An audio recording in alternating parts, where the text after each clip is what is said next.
Le larme et la joie d'un père. Luc 15, 11 à 32.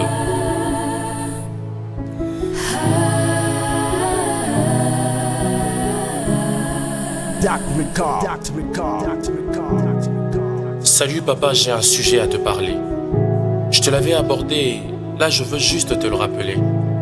En concernant la vie papa, j'ai beaucoup compris. Puis je dois te quitter parce que j'ai déjà grandi. Je veux mener ma vie à part. Et dans ta richesse, je veux ma part.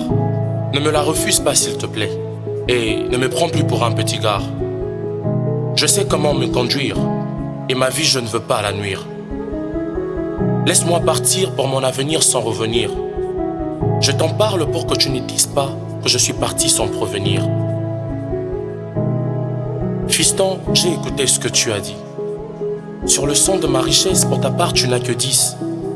Mais je ne veux pas que tu partes. J'ai encore besoin qu'on joue à la carte. Que tu restes auprès de moi, mon fils cadet, pour que je te gâte.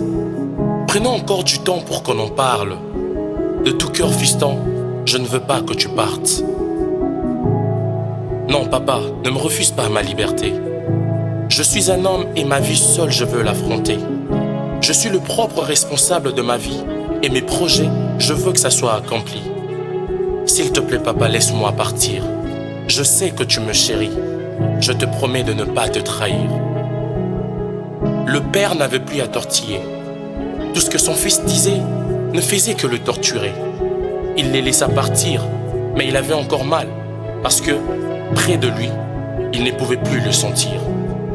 Le fils partit touchant le pactole. Il mena une meilleure vie, se faisant passer pour un patron.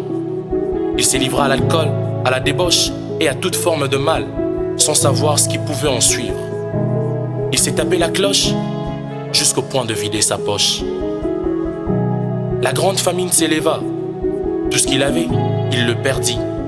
Il alla trouver un boulot pour garder le pourceau.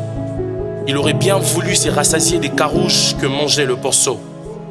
Mais personne ne lui en donna même un morceau. Rentré en lui-même, il s'est dit: combien de mercenaires sont chez mon père et ont du pain en abondance? Et moi ici, je meurs de faim et je vis dans la souffrance. Il s'éleva un bon matin pour rentrer chez son père.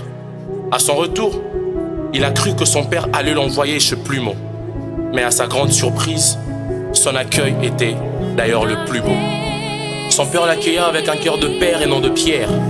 Le fils disait qu'il n'était plus digne d'être appelé son fils, mais plutôt son serviteur. Mais son père oublia le tout. Il ne fixa pas sur lui les yeux hautains. Et en son honneur, il organisa un festin. Il l'enveloppa d'une belle robe et d'un anneau. Et il lui offrit une nouvelle vie. Et il devint un homme nouveau. Ses pères, c'est Dieu. Ses fils, c'est toi et moi. Alors que nous sommes allés loin de lui. De son côté, il a ses bras ouverts et il attend que nous rentrons à la maison. Quelles que soient tes erreurs, Dieu est prêt à t'accueillir. Alors, rentre à la maison.